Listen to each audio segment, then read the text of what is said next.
आप लोग जाग जाओ और जो आपने पोर्टल पर दावा पेश किया है और उसमें यह कहा गया है कि आप अपने दावे को जो निरस्त किया गया है तो सोसाइटी से आप मिले, तो उन्होंने आग्रह किया है कि आप लोग अपने उन दावों को लेकर के सोसाइटी को रजिस्टर करें संपर्क के लिए। तो उन्होंने बात कहा है वो ठीक है, हम लोग भी इस काम को पहले से कर भी लेते और आगे भी करेंगे, और बाकी हमारी रंजिश जो तैयार है वो हम लोग आज कल में तय करके फिर हम मीडिया के माध्यम से आप लोगों के सामने रखेंगे। थोड़ा धैर्य बना के रखें, हताश जरूरत नहीं है, संगठन लड़ रहा है आपकी लड़ाई को, और जब तक पाई पाई का भुगतान नहीं मिल जाएगा संगठन इस लड़ाई को लड़ता रहेगा, चाहे रोड पर लड़ी जाए और चाहे दिल्ली का रामलीला मैदान भरा जाए। आपका आंदोलन से भी और सुप्रीम कोर्ट से दोनों से लड़ाई लड़ेगा। मेरा यही आग्रह कि आप हमारा साथ दें। अच्छा मुकेश चौहान जी, सहारा से वो क्या गलती हो गई ये बताइए आप। वो सहारा से वो क्या गलती हो गई जो पूरा का पूरा मामला पलट गया। 2010 तक आप लोग सभी लोग कह रहे हैं कि सहारा बहुत बढ़िया काम कर रही थी, अच्छे से काम चल रहा था, तो फिर गड़बड़ी क्या हो गई जो एकदम से पलट गया मामला? ये डिस्ट्रस्ट कैसे बहाल हो गया? अविश्वास कैसे? नमस्कार लाइन में जुड़े हो सभी को नमस्कार। नमस्कार सर, सहारा ने शुरू से ही झूठ ही बोला है, झूठ के अलावा कुछ नहीं बोला। और यहाँ मैनेजमेंट भी जब भी आता था ऑफिसों में से शुरू, मतलब क्या 1978 से? 1978 से सर ये सहारा तो काम कर ही रहा था और पैसा भी पहले दे रहा था, 2010 के पहले दे रहा था। उसके बाद इसने भुगतान देना ही बंद कर दिया और लोगों को बरगलाकर री इन्वेस्ट किया सिर्फ इसने। यहाँ तक के जो डेली के अमाउंट भी जमा होते थे उसको भी री इन्वेस्ट ही किया इसने, किसी को भुगतान नहीं दिया, किसी को भी इन्होंने। कब से भुगतान? सर 2014 से भुगतान नहीं, 2014 से भुगतान नहीं मिल रहा है, 2014 से भुगतान नहीं मिल रहा है। उसके पहले हो रहा था पर बहुत कम हो रहा था, 10% हो रहा था, 90% तो ये खुद रख रहे थे, 10% भुगतान हो रहा था। उसके पहले भी भुगतान नहीं देते थे, जमाकर्ता को बरगलाकर उसका रीइन्वेस्ट करवा दिया जाता था जबरदस्ती। और भुगतान देने के नाम से इनके पास कुछ भी नहीं है, सिर्फ चाटुकार आते हैं, चाटुकार आके जो मैनेजमेंट आता था ऑफिसों में उनको बरगुला कर मतलब बहला फुसला कर वापस इन्वेस्ट कर देते। एक हमारे पास आ रहा है कि एमबी वैली और बोरसोबा का 6 लाख करोड़ की जमीन सौंपी गई है, रंजीत कुमार लिख रहे हैं, और ये जोरदार तमाचा है। कोर्ट को कहा गया है कि एमबी वैली और बोरसोबा की जमीन लीजिए। कि कितना सही है कितना गलत है ये बताइए जरा।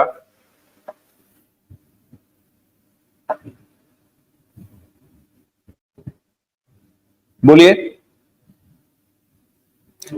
ये अब्दुल जब्बार साहब बोलिए। आप अब्दुल साहब बोलिए। ये कहा जा रहा है कि 6 लाख करोड़ का जमीन का पेपर सौंपा गया है कोर्ट में। सर जी, लाइव डिबेट में बैठे हुए सभी साथियों का हार्दिक अभिनंदन। सर, कंपनी शुरू में आरएलडीसी एक्ट का फॉलो करती थी। आरएलडीसी एक्ट का में नियम था कि 80% पैसा ये वहां पे जमा करना पड़ता था आरबीआई के थ्रू, और 20% से अपना यह काम करती थी। अगर 20% में भी उसका रेशियो बनाया हुआ था, जो इनका प्रॉफिट था, प्रॉफिट में जो रेशियो बनाया था कि 35% पैसा सोशल फंड में और 40% कर्तव्योगी कार्यकर्ताओं में और 35% इलेक्ट्रॉन फंड में बढ़ाने के लिए किया जाता था।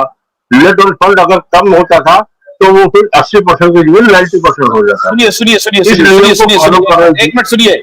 अब्दुल जी, एक जो हमारे एक दर्शक लिख रहे हैं कि सहारा के साथ साजिश हुआ है और 6 लाख करोड़ का संपत्ति सौंपा गया है, और ये बात गलत है कि सहारा ने धोखा दिया है, सहारा ने पैसा दिया है। कह रहे हैं सहारा के खिलाफ साजिश हुआ है। आप इस बात से कितने सहमत हैं अब्दुल जी? बोलिए। बिल्कुल सहमत नहीं है, साजिश नहीं है, बिल्कुल नहीं साजिश है।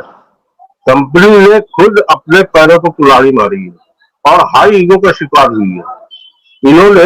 मैं उसी बात पे आगे आ रहा था कि 2008 में कंपनी में आरबीआई का ऑडिट हुआ। ऑडिट में तमाम कमियां, तमाम खामियां पाई गई, जिसकी वजह से आरबीआई ने इनका लाइसेंस के लिए बैन लगा दिया कि नहीं, अब हम इसमें काम नहीं करेंगे। और इनका मुकदमा चला 2011 तक, तब उसमें फैसला हुआ, ठीक है, बाकी का पेमेंट कर दिए। 2015 तक का इनको टाइम दिया गया कि आप बाकी का पेमेंट कर दीजिए और ये फाइनेंशियल का काम करना बंद कर दीजिए। तो 25 मई 2008 को रियल एस्टेट हाउसिंग स्कीम लाई गई कंपनी बनाकर, और उसमें ओएफसीडी डिबेंचर लाए शब्द का इस्तेमाल हो गया। उस डिबेंचर शब्द का इस्तेमाल केवल सेबी के कार्यों में इस्तेमाल होता था बस। और उसके बाद ये आईपीओ लेने पहुंच गया 2011 में। जब आईपीओ लेने पहुंच गए कि हम तो बहुत बड़े बिजनेसमैन हो गए, आईपीओ हम अपना लाए, मार्केट से और पैसा उठाए। तो जब रियल एस्टेट हाउसिंग में, तो उसमें डिबेंचर आ गया। डिबेंचर जब क्या मतलब हो गया, सेबी ने उसको आप कर दीजिए, तो हमसे आपने परमिशन लिए ही नहीं डिबेंचर के लिए। तो उन्होंने कहा हमने तो एमसीए से परमिशन लिया। तो बस विवाद यहां से शुरू हो गया। विवाद मेन वजह यहां से हुआ। वो कहते हैं, सेबी कहता परमिशन हमसे लेना चाहिए था, ये कहते हैं हमने एमसीए से परमिशन लिया था। तो एमसीए से परमिशन लिया था तो वो उस मानने को तैयार ही नहीं था सेबी। और ये इसी बात पर रिजिट तक हमको परमिशन वहां से मिल गया, हम अपना काम कर रहे हैं, डिबेंचर हम अपना पेमेंट कर रहे हैं, और एफसीडी के माध्यम से पैसे कलेक्ट कर लेगा, हमको प्रावधान मिला है, हमको लाइसेंस मिल गया।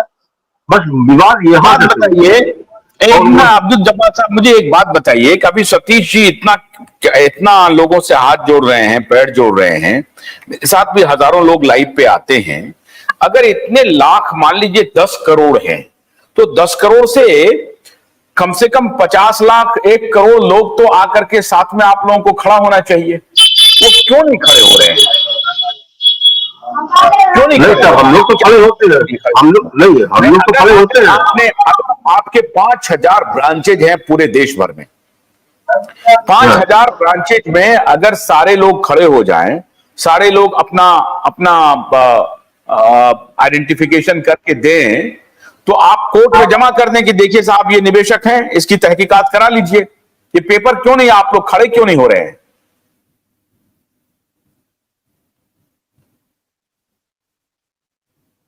कौन रोक रहा है इसके लिए?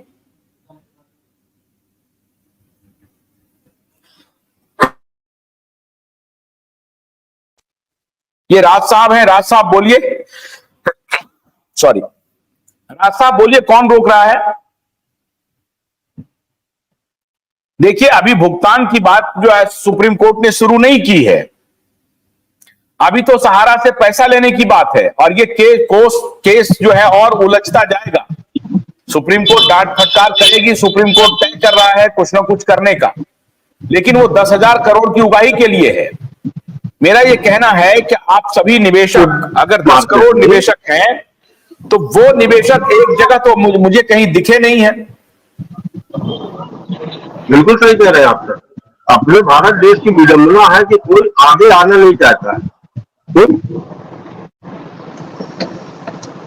भी विडंबना है, अभी भी क्यों विडंबना है? हम चलिए 3 लाख मान लीजिए कि 3 लाख आपके कार्यकर्ता ये है, फील्ड वर्कर है, वही एक जगह आ जाए, वो क्यों नहीं इकट्ठा हो रहे हैं? वो क्यों नहीं इकट्ठा हो रहे हैं? कौन रोक रहा है उनको?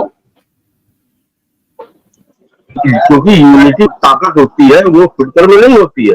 लड़ाई सब लड़ रहे हैं, दुखियारी सब है, पीड़ित सब है, लेकिन सब अपने अपने शहरों में, अपने अपने घरों में कहीं ना कहीं कोई ना कोई बिजी है, सामने नहीं आ रहा। वो सोचता है यार जब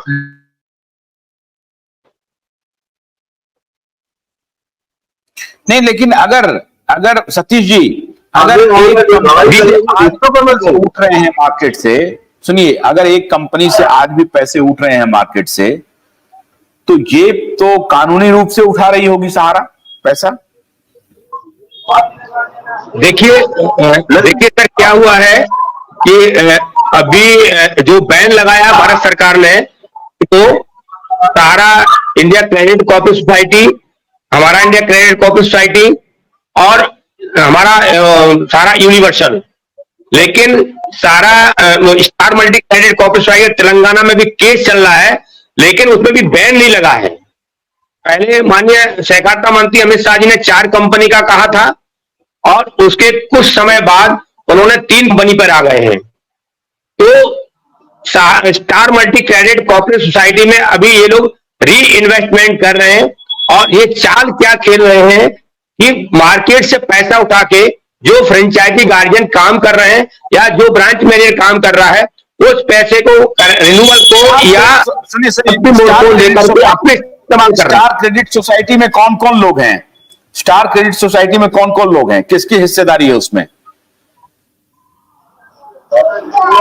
वो सर मैं आपको व्हाट्सएप आपको पीडीएफ भेज दूंगा, बाकी डिटेल्स मेरे पास नहीं है, मंगा लिए मैं पर भेज दूंगा।